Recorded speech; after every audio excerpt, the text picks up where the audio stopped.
Hello guys, മല്ലി യൂണിവേഴ്സിൻ്റെ പുതിയൊരു വീഡിയോയിലേക്ക് എല്ലാവർക്കും സ്വാഗതം. ഇന്ന് പരിചയപ്പെടുത്താൻ പോകുന്നത് സാൻ ആൻഡ്രിയാസ് എന്ന മൂവിയുടെ ബ്ലൂറേ ഡിസ്ക്കാണ്. ഇതാണ് ബ്ലൂറേ.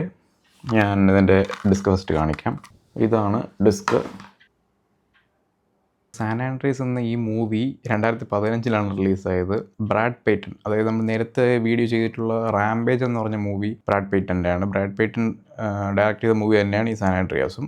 സെയിം മൂവി പോലെ തന്നെ ഡ്വെയ്ൻ ജോൺസൺ, അതായത് നമ്മുടെ റോക്ക് തന്നെയാണ് ഇതിൽ മെയിൻ ക്യാരക്ടർ ചെയ്തേക്കുന്നത്. ഈ മൂവിക്ക് ആക്ച്വലി ഒരുപാട് എഡിഷൻസ് വന്നിട്ടുണ്ട്. അതായത് 3D, blue ray, steel book blue ray, അങ്ങനെ ഒരുപാട് എഡിഷൻസ് ഉണ്ട്. വോൾമാർട്ടിൻ്റെ, ബെസ്റ്റ് ബൈയുടെ, അങ്ങനെ ടാർഗറ്റിൻ്റെ ഒക്കെ ഒരുപാട് എഡിഷൻസ് വന്നിട്ടുണ്ട്. 4K വന്നിട്ടുണ്ട്. അപ്പോൾ ഞാൻ ഇതിൽ ആക്ച്വലി പ്രിഫർ ചെയ്യുന്നത് 4K തന്നെയാണ്. ഞാൻ അതിൻ്റെ റീസൺ ലാസ്റ്റ് പറയാം. അപ്പോൾ നമുക്ക് അതിൻ്റെ സ്റ്റോറിയെ പറ്റി പറയാം. സാൻ ആൻഡ്രിയാസ് എന്നൊരു ഫോൾട്ട് ഉണ്ട്, അതായത് ഒരു റോക്ക് പ്ലേറ്റ് ആണത്. അതിങ്ങനെ മൂവ് ചെയ്ത് തുടങ്ങുന്നതും അത് തുടർന്നുണ്ടാകുന്ന ഒരു എർത്ത്ക്വേക്കും അത് കണക്റ്റഡായിട്ട് വരുന്ന സുനാമിയൊക്കെ ആയിട്ട് മൊത്തത്തിൽ ഒരു ഡിസാസ്റ്റർ ബേസ്ഡ് മൂവിയാണ് ഈ സാൻ ആൻഡ്രിയാസ് എന്ന് പറയുന്നത്. അപ്പോൾ നമ്മുടെ സ്റ്റോറി സ്റ്റാർട്ട് ചെയ്യുമ്പോഴത്തേക്ക് നമുക്ക് ആദ്യം ഒരു കാർ ആക്സിഡൻറ്റ് കാണിക്കും. കാർ ആക്സിഡൻറ്റിൽ ഏതൊരു റാൻഡം ആയിട്ടുള്ളൊരു പെൺകുട്ടി കുഴിക്കകത്ത് വീഴുന്ന പോലെ, ഒരു കൊക്കയിലേക്ക് മറിഞ്ഞ് വീഴുന്ന പോലെ കാണിക്കും. അപ്പോൾ അവിടെ രക്ഷിക്കാൻ വരുന്നതാണ് റോക്ക്. പുള്ളി ആക്ച്വലി ഒരു ഹെലികോപ്റ്റർ നല്ലോണം ഓടിക്കുന്ന ഒരു പുള്ളിയാണ്. പുള്ളി ഒരുപാട് റെസ്ക്യൂ മിഷൻസ് ഒക്കെ അറ്റൻഡ് ചെയ്തിട്ടുള്ളതാണ്. നല്ലപോലെ റെസ്ക്യൂ സക്സസ് ആയിട്ടുള്ളൊരു ആളാണ് ഈ റോക്ക്.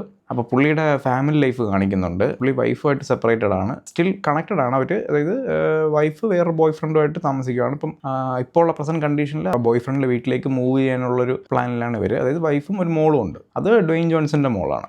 മോളെ കാണാൻ വേണ്ടി പോകുന്നൊരു പോയിന്റിലാണ് ഇവരിത് അറിയുന്നത് തന്നെ. ഇങ്ങനെ ഈ മൂവ് ചെയ്യാനുള്ള പ്ലാനുണ്ട്, ഒരുമിച്ച് താമസിക്കാനുള്ള പ്ലാൻ എന്നൊക്കെ അറിയുമ്പോൾ പുള്ളി അസ്വസ്ഥനാവുന്നൊക്കെ ഉണ്ട്. പെട്ടെന്ന് പുള്ളി റിയാക്ട് ചെയ്ത് ഇറങ്ങി പോകുന്നതൊക്കെ കാണാം. അതേ സമയത്ത് തന്നെ വേറൊരിടത്ത് ഒരു സീസ്മോളജിസ്റ്റ് കുറച്ച് റീഡിങ്സ് ഒക്കെ എടുക്കുന്നതാണ്. ഹൂവർ ഡാം എന്നൊരു ഡാമുണ്ട്, അത് US-ലൊരു ഡാമാണ്. അപ്പോൾ അതിലൊരു എർത്ത്ക്വേക്ക് വരുന്നതായിട്ടും ആ ഡാം പൊട്ടുന്നതായിട്ടും കാണിക്കുന്നുണ്ട്. ഇതേ സെയിം സമയത്ത് തന്നെയാണ് ഡ്വെയ്ൻ ജോൺസൻ്റെ മകള് ഇൻ്റർവ്യൂവിന് പോകുന്നത് കാണിക്കുന്നുണ്ട്. അവിടെ വെച്ചൊരു ആളെ പരിചയപ്പെടണം, ഒരു പയ്യനെ പരിചയപ്പെടുകയാണ്. പയ്യൻ അനിയനുമെല്ലാം ആയിട്ട് കമ്പനിയാണ് അവർ പെട്ടെന്ന്. എന്നിട്ട് ആ സെയിം ബിൽഡിങ്ങിൽ ഒരു എർത്ത്ക്വേക്ക് വരുവാണ്. അപ്പോൾ ഇവർ നിൽക്കുന്ന ഈ ബിൽഡിങ്ങും എർത്ത്ക്വേക്കിൽ അഫക്റ്റ് ആവുകയാണ്. അങ്ങനെ മൊത്തത്തിലൊരു പ്രശ്നമാകുമ്പോഴത്തേക്കും ഡ്വെയ്ൻ ജോൺസനെ വിളിച്ച് പറയുന്നത് റെസ്ക്യൂ ഹെൽപ്പ് ചോദിച്ചുകൊണ്ട് വിളിക്കുന്നു. അങ്ങനെ പോകുമ്പോഴേക്കും സെയിം വൈഫ് പോകുന്ന ബിൽഡിങ്ങിൽ ഈ സെയിം പ്രശ്നം വരും. അപ്പോൾ ഡ്വെയ്ൻ ജോൺസൺ ആ ഫസ്റ്റ് പോയി വൈഫിനെ രക്ഷിക്കുന്നു. അപ്പോഴാണ് അറിയുന്നത് വൈഫിൻ്റെ ബോയ് ഫ്രണ്ട് ആക്ച്വലി ഈ മോളെ കളഞ്ഞിട്ട്, അതായത് മരിക്കാൻ വിട്ടുകൊടുത്തിട്ട് എസ്കേപ്പ് ആയെന്നും ആ പുള്ളി ഒരു സെൽഫിഷ് ആയിട്ടുള്ള വ്യക്തിയാണെന്നും തിരിച്ചറിയുന്നത്. അങ്ങനെ പുള്ളിയെ ബ്രേക്കപ്പ് ചെയ്യുവാണ് ഈ വൈഫ്.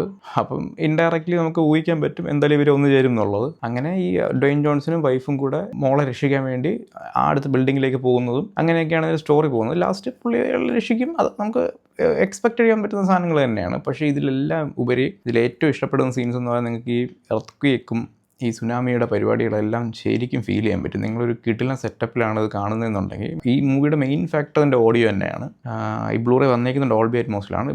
ബ്ലൂറേയും 4Kയും ഡോൾബി അറ്റ്മോസ് തന്നെ വരുന്നത്. അപ്പോൾ നിങ്ങൾക്ക് ഓഡിയോ മാത്രമാണ് പ്രിഫറൻസ് എന്നുണ്ടെങ്കിൽ നിങ്ങൾ ഇതിൽ ഏതെടുത്താലും ഒരേ എഫക്റ്റിനാണ് കിട്ടുന്നത്. പക്ഷേ സമയത്ത് വീഡിയോ കൂടെ പ്രിഫറൻസ് കൊടുക്കുന്ന ഒരാളാണെന്നുണ്ടെങ്കിൽ നിങ്ങൾ 4K ആയിരിക്കും ട്രൈ ചെയ്യേണ്ടത്. കാരണം 4Kയിൽ ആക്ച്വലി HDR കൂടെ വരും. HDR കുറേ കൂടെ ബ്രൈറ്റ്നസ് ആയിരിക്കും ഈ വിഷ്വൽസിനെല്ലാം. കാരണം ഇത് ഒരുപാട് ബിൽഡിങ്സ് പൊട്ടുന്നതും ഗ്ലാസ്സുകൾ പൊട്ടുന്നതും അങ്ങനെ ഒരുപാട് കിടിലൻ സീൻസ് ഉണ്ട്. അപ്പോൾ എൻ്റെ അഭിപ്രായത്തിൽ നിങ്ങൾ 4K ആയിരിക്കും എപ്പോഴും പ്രിഫർ ചെയ്യേണ്ടത്. ഇത് കുറേ കൂടെ ലൗഡായിട്ടുള്ളൊരു മൂവിയാണ്. അതായത് ഇപ്പോൾ നമുക്ക് അറൈവൽ എന്നുള്ള മൂവിയൊക്കെ റെഫർ ചെയ്താൽ മനസ്സിലാവും. ഒരുപാട് ലോ ഫ്രീക്വൻസി പരിപാടികളാണ് അതിനകത്ത് മൊത്തം ഉള്ളത്. പക്ഷേ ഇത് നേരെ ഓപ്പോസിറ്റായിട്ട് ഫുള്ളി ലൗഡായിട്ടുള്ള നിങ്ങളുടെ സ്പീക്കേഴ്സിന് എപ്പോഴും ഒരു വൈബ്രേഷണൽ എഫക്റ്റ് തരുന്ന അങ്ങനത്തെ ഒരു പരിപാടിയാണ് ഇതിനകത്ത് യൂസ് ചെയ്തിരിക്കുന്നത്. അത് നല്ല എൻഗേജിങ് ആണ്. നിങ്ങൾക്ക് ഈ മൂവി ട്രൈ ചെയ്ത് നോക്കാൻ താല്പര്യമുണ്ടെന്നുണ്ടെങ്കിൽ ഞാൻ ആമസോണിൻ്റെ ലിങ്ക് താഴെ കൊടുത്തേക്കാം. 4Kയുടെയും കൊടുത്തേക്കാം, ബ്ലൂറേയുടെയും കൊടുത്തേക്കാം.